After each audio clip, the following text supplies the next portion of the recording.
ፍቅር ሲፈርድ እውነተኛና ልብ አንጠልጣይ ታሪክ።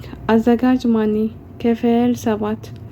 ራሄል የልዑልን እናት ዶክተሮቹ ተሳስተው እንደነበረና አሁን ግን በልዑል ደም ልጁ እንደዳነ እንደተረፈ ነገረቻት፣ አሳመነቻትኝ።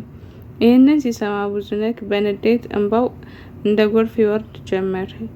የልዑልን እናት ወይዘሪት ለምለም አለ። ሳራ በድንገት ክው አለች። ቤት ውስጥ ያሉትኝ ሁሉ ወደ ብዙነክ ዞሩ። እርስዎ የልዑል እናት ለመሆን ፍጹም አይመጥንዎትም። አረ የማንም እናት ምክንያቱም እናትነት አልገባዎትም። እናት ማለት ከሷ ይልቅ የልጇን ደስታ የምታስበልጥ ናት። እርስዎ ግን ይቅርታ እንጂ መናገር የለብኝም፣ ግን እውነቱ ይህ ነው አለ። ይህኔ ለምለም ተነስተው ጋጥ ወጥ ነክ፣ እንዴት እንደዚህ ትናገረኛለክ? አለች። እኔ ለሴት በተለየ ለእናት ክብር ስላለኝ ነው እንጅማ የልጅ ልጆትን እንዲህ ባልቆጣ ነበር። የልጆትን ልጅ የወለደችውን ሳራን ለጅብ ሰጥተው ሲል የቤቱ ስልክ ጠራ። የልዑል እህት ስልኩን አንስታ ሄሎ አለች። ቀጥሎም ዳድ እኔ አላምንም፣ ሰርፕራይዝ ልታደርገን ነው አለች። ሁሉም ዞሩ። ሲመለከቷት ማሚ ዳድ ሰርፕራይዝ ሊያደርገን ነው፣ ከ2 ሰዓት በኋላ እደርሳለሁ አለችና ስልኩን ዘጋችው። ተመልሰው ወደ ብዙነክ ሲዞሩ ወጥቶ ሄዷል። ራሄል ደነገጠች። ነገሮች ሁሉ ተወሳሰቡባትኝ። ህሊናዋ ተረበሸ። እውነቱን አፍርጣ መናገርም አምሯታል። የልዑል እናት ውስጧ ተጨነቀ።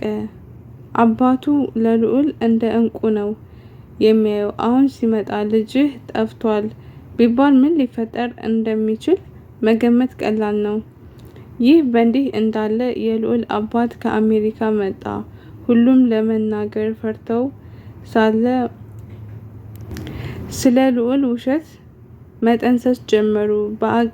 በእቅዳቸው መሰረትም ልዑል ከጓደኞቹ ጋር ወጣ ብሏል አሉት። የልዑል አባትም ምንም ሳይመስለው ቅር እንደማይለው ተውት ይዝናና፣ ግን የልጅ ማየት ፈልጋለሁ አለ። ይህኔ ሁሉም ሰው በደስታ ራሄልን ጠሯትኝ። ሲተዋወቃትኝ ምንም አልመሰለውም። እነሱ ሊያስተዋውቋትኝ ጉድ ማለት ጀመሩ። የልዑል አባት ራሄልን ሲያትኝ ምንም ፈገግታ አይታይበትም። ይህንን የተመለከቱት የልዑል እናትና እህት ግራ ተጋብተው አባዬ እሷ እኮ የወንድሜ ሚስት ናትኝ፣ ህፃኑ ደግሞ ልጃቸው ነው አለች። ልዑልና ይህንን እንደ መቆጣት ብሎ የልጅ ትልቅ እንደሆነች አውቃለሁ። አሁን ግፋ ቢል 3 ዓመት ይሆናታል። ስለዚህ ልትዋሹኝ ፈልጋችሁ ነው ወይስ ምን ሆናችኋል? አለ። ሁሉም ደነገጡ። ራሄል የገዛ ምራቋ አነቃትኝ። በነጋታውም ጧት ተነስተው ሳራን ማፈላለግ ጀመሩ። ልዑልም እንዲሁም፣ ግን አየኋቸው የሚል ሰው ጠፋ። አፋልጉን ብለው ፎቶም ለጥፈዋል። ከቀናት በኋላ ራሄል እንደምንም አይኗን በጨው አጥባ ብዙነህ ቤት ሄደች። ልክ ስትገባ ያልጠበቀችው ክስተት ገጠሟት። ልዑል ብዙነህ ቤት ተቀምጧል። ልብሱ እላዩ ላይ ከመብካት አልፎ ተቀዳዷል። ራሱን ጥሏል። ደንግጣ ደርቃ ቀረች። ልዑልም ልክ ሲያትኝ ውጭ ሲል ጮኸባትኝ። ብዙነህም እውነቱን ነው ውጭ፣ ወይስ ደግሞ ምን ልታደርጉት ፈልጋችሁ ነው? ከዚህ በላይ አላትና እየጎተተ አስወጣት። የት አገኘከው? አለችው እንባዋ እየቀደማት። ምን አገባሽ? ልዑል አሁን ሁሉንም ማስታወስ ይችላል፣ ሳራን እንጂ እንዳንቺ አይነቷን ሰይጣን አይፈልግም። ካሁን በኋላ አልደርሽበትም፣ ሂጂ ባክሽ አላትኝ። አባቱ ሊያየው ይፈልጋል እና ስትል ልዑል እኔ ማንንም ማየት እንደማልፈልግ ነግሬያቸዋለሁ፣ ደግሞ ልንገርሽ ሲል ብዙነክ ካፉ ነጠቅ አድርጎ የት እንዳለ ልጁን ለአንድ ሰው ብተነፍሺ እገልሻለሁ አላትኝ። ራሄል ፈርታ ልዑል የት እንዳለ ለማንም ሳትናገር ቆየች። አባትየውም የልጁን ልጅ አምጡ ሲል ቤቱን ቀውጦታል። ይህ በእንዲህ እንዳለ ነበር ታዲያ እማማ ሳራን ስትደውል ጠብቃ ልጇ ስለታመመች ዛሬ ነገ ሳትል ሀገር እንድትመጣ አጥብቀው የነገሯት። ሳራም ልጇ በጠና መታመሟን ስላሳሰባትኝ ሀገር ለመመለስ ወሰነች። ግን ደግሞ ሳራ ከእማማ ልጅ ሳሚ ጋር ፍቅር ጀምረዋል። ለቤቲ ነግራታለች። ከሳምንት በፊት ነበርና ቤቲ ለማንም ሳትናገር ጸጥ ብላለች። ሳራ ከሳሚ ጋር ፍቅር የጀመረችው በሚያረግላት እንክብካቤ ተስባ ነው። እናም ምንም እንኳን ባታፈቅረውም ሰው ሀገር ላይ ብዙ ውለታ ስለዋለላት የፍቅር ጥያቄውን አለመቀበል አልቻለችም ነበር። ሳራ ጉዞን ቀጥላ ወደ ሀገር ቤት ለመግባት መዘጋጀት ጀመረች። ይህኔ ሳሚ ቃል ተግባብተውና ቀለበት አድርገው እንድትሄድ በጓደኞቹ አስጠየቃት። ሳራ ግን በአሁን ሰዓት ቃል የምትገባበት ጊዜ እንዳልሆነና ልቧ ለመጣመር ዝግጁ እንዳልሆነ ነገረችው። ይህኔ ሳሚ በጣም ተናደደ። ልብሽ ሳይወደኝ ነበር አብረን የቆየ ነው ሲል ጠየቃት። እሷም ውለታክ ስለከበደኝ ምርጫ አጣሁ እንዲሁም ብላ ነገረችው። ሳሚም የውሸት ተስፋ ስለሰጠችው በጣም ከፋው። ሊበቀላትም ፈልጎ ቤተሰብ ልጠይቅ በሚል ተልካሻ ምክንያት አብሯት ኢትዮጵያ እንደሚሄድ ነገራት። ሳራም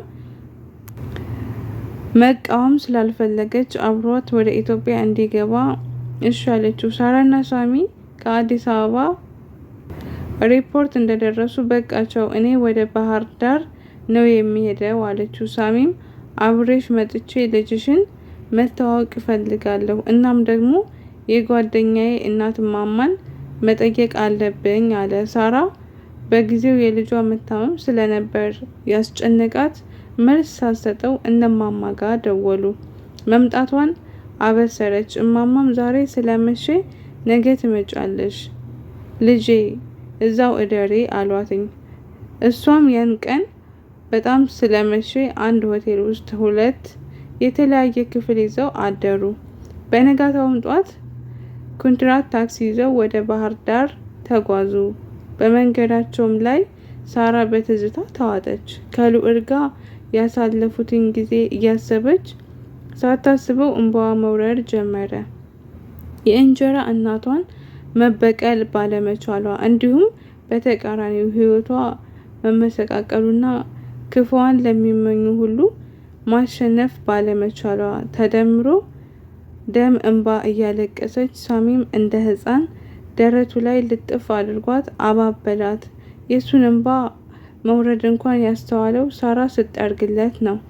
ባህር ዳር እንደደረሱ ሳራ ልቧ ይመታ ጀመር። የሆነ አዲስ ነገር ያለ ይመስላታል። ልክ በራፉ ላይ ደርሰው የውጭ በር ተንኳክቶ ቤቲ ነጭ በነጭ ለብሳ በጣም አምሮባት ተውባ በር ከፈተችላቸው። ሳራም ቤቲንና የግቢውን ዲኮር ስታይ ግራ ገብቷት እንዴት እኔን ለመቀበል ነው ይሄ ሁሉ ነገር ብላ ቤቲን ጠየቀቻት። ሰላም እያለቻትኝ ሳለ ትንሽየዋ ፍልቅልቅ እያለች ልጇ በአምላክ እየተሯሯጠች ሲጫወቱ ትመለከታለች። በሰዓቱ ልጇን ስታይ አለመታመሟንና ቶሎ ድረሽ መባሏ ትዝ አላላትም ነበረ። እንባዋ እየቀደማትኝ ልጇን ሩጣ አቀፈቻትኝ፣ እያገላበጠች ሳመቻት። ሳራ በሁኔታዋ ሁሉንም አስለቀሰች። ይህ እየሆነ እያለ ቤቲ ከሳሚ ጋር ታወራ ነበረ። ይህኔ ሳሚ ለቤቲና አጠገቧ ላሉት የሳራ ፍቅረኛ ነኝ፣ እሷን ብዬ ነው የመጣሁትኝ፣ ልንጋባ ወስነናል አለ። ይህኔ ሁሉም ሰው ሲንጫጩ ሳራ ልጇን እንዳቀፈች ወደ እነሱ ዘወር ስትል ውሃ አምጡ ደግሞም ንፋስ ስጡ ሲባል ደንግጣ ቀረበቻቸው። አይኗን ማመን አቃታት። ልዑል ራሱን ስቶ ወድቋል። አፋፍሰው ወደ ሐኪም ቤት ወሰዱትኝ። ነገሩ እንቆቅልሽ ሆኖባትኝ እማማ እያለቀሰች ልጅ በልጅሽ አማርቼ የጠራሁሽ ታሪክ ቢረዝምም ብቻ የልዑል አባትና ብዙነክ ልዑልን ይዘውት መጥተዋል። አንቺን ሰርፕራይዝ አርገን ሁለታችሁን ልናገናኝ ነበር፣ ግን ልጄ ክፉ እድል አለሽ መሰለኝ። አንቺ እዛ ያጨሽው እጮኛ ልታገቢ እንደሆነ ሳይጠየቅ ዘባርቆ ስትል ምን እማማ ሳሚ ምንም አይደለም። ቆይ ምንድነው ነገሩ? እኔን የፈጠረኝ አምላክ ዙሪያዬን የሚያመሰቃቅሉ ሰዎች ሁሉ እንዲገሉ ነው እንዴ? ይህ የቁም ቅዠት ሆነባት። ህልም መሆን አለበት እያለች በእልህ መጮህ ጀመረች። ሳራ ሰው ሁሉ እያያት ጸጉሯን አንጨባራ ልብሷን እላዩዋ ላይ መቅደድም ጀመረች።